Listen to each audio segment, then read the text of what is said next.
Pozdravljeni. Policija in Slovenska vojska pri varovanju meje zelo dobro sodelujeta že od leta 2015, ko se je tudi Slovenija, podobno kot druge države v regiji, prvič soočila s tako množičnimi migracijami. Nezakonite migracije so ostale naša realnost.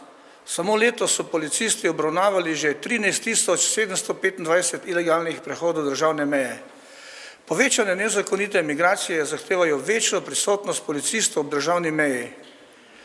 To pa ob ostalem rednem delu, ob trenutnih epidemioloških razmerah in ob kadrovskem manku v policiji pomeni izjemno obremenitev za policiste.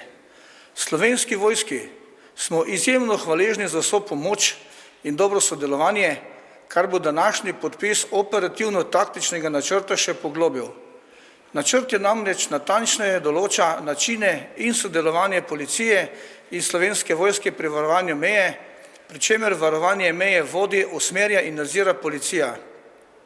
Pripadniki Slovenske vojske sodelujejo v skladu z vojaškimi taktikami, tehnikami in postopki. Nov načrt skozi koncept poveljevanja, kontrole in koordinacije med Slovensko vojsko in policijo natančneje določa sistem povezovanj, pristojnosti in nalog po posameznih ravneh policije in Slovenske vojske, kar bo še povečalo učinkovitost medsebojnega usklajevanja pri varovanju meje. Vsi pa v policiji želimo, da bi bila vloga Slovenske vojske pri varovanju meje še aktivnejša in da bi Državni zbor v kratkem sprejel pozitivno odločitev o aktivaciji 37.a člena Zakona o obrambi.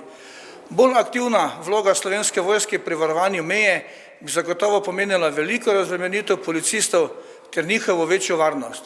Predvsem pa bi pomenila še uspešnejše odkrivanje in preprečevanje ilegalnih migracij, s tem pa tudi učinkovitejše zagotavljanje varnosti vsem prebivalcem Slovenije in nenazadnje celotne regije.